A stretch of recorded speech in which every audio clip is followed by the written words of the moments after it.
Hi, I'm John Waterhouse, and this is Weekday Wisdom. My question for you today is, what would you wish for if you could wish for anything? We all have wants and desires. That's a natural part of being human. And we all desire things, physical things, changes in our conditions, and all that would experience the things we would experience in our lives. And it's natural to do that. It's important to do that. It's healthy to do that. And given the chance, we'd snatch up those things in a heartbeat and add them to our lives. But something that I've noticed over time is that there are people who become fixated on wanting things to the point where it becomes a distraction to the life we're living. And considering how those things might affect our lives is secondary. It's not really part of the desire because over time, things have effects that we can't imagine if we don't take the time to imagine and consider what's happening. So, what I want to do is present you with a story that will explore this idea of having desire, explore this idea of making wishes. Perhaps there's something to consider that would make our desires a little clearer to us. And with that, of course, I'm going to share with you a story about children. The story that I have for you today is about five children who one day were sitting in a circle playing a game called the wishing game. That's a game where everybody gets to share what they wish for into their lives if they could have absolutely anything. An element of this game is that players often will build on what the previous player wanted. So there's this expansion that goes through the game. It could be said to be a form of one-upsmanship, but it's a game. So it's harmless and really reveals some of the things that are going on inside of us. So the story goes like this. The first child began the game by saying how much she liked ice cream. So her wish was that she could have an ice cream cone of her favorite flavor, which was chocolate. I love chocolate ice cream, she proclaimed.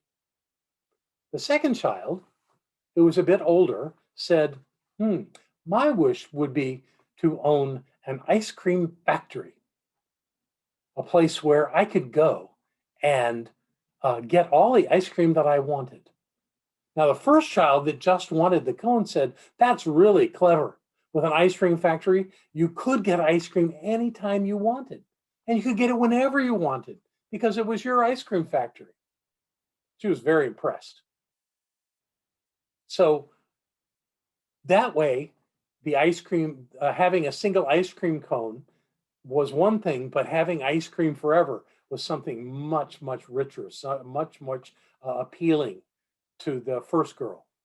And that was time for the third child to make a wish. He said, my wish would be to have $1 billion. He said, with $1 billion, I could buy an ice cream factory, a cake bakery, a candy shop, and whatever else I wanted. The first two kids looked at each other and one exclaimed, wow, we just weren't thinking big enough. Why didn't we think of that? The other of the two proclaimed that their friend with the $1 billion idea was thinking pure genius. They were very impressed. What big thinking. The fourth child said that her wish was even better than any of the ones before. What could be better than wishing for $1 billion? One of them said. She said, my wish would be to have three wishes so that I could wish for an ice cream factory with my first wish. I could wish for $1 billion with my second wish. And for my third wish, well, I would wish for three more wishes. The first three were amazed. Wow, you can't do better than that, one of them declared. Another exclaimed, I can't think of a wish that could ever be better than that. To have three wishes, and the third wish is that you have three more wishes. That's brilliant. That would be like wishes going on forever. Then all of the children who had shared their wishes turned their attention to the last child. This child had been sitting quietly, listening to the other children's ideas, as their wishes continued to grow to enormous proportions. But this child had a different approach. She said, my wish would be to always be completely happy and content every day, no matter what comes my way. It would be fine to have other feelings, but every day I would feel happy and content no matter what. Now, that's a wish. I say that the last child taking a turn in the wishing game had the best idea. Her wish was not to have businesses or massive amounts of money or any other external possessions or conditions, all of which could come with an endless stream of other challenges that weren't being considered. Here was an idea that would endure because it wasn't about possessing anything outside of herself. Her wish was simply to be happy and content. That all happens on the inside. That happens in the place where true wisdom resides. So now it's your turn. What would you wish for in the wishing game?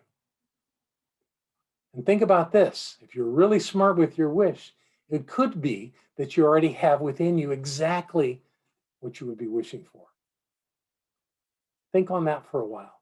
And while you're at it, have a fantastic day. And I'll see you again soon.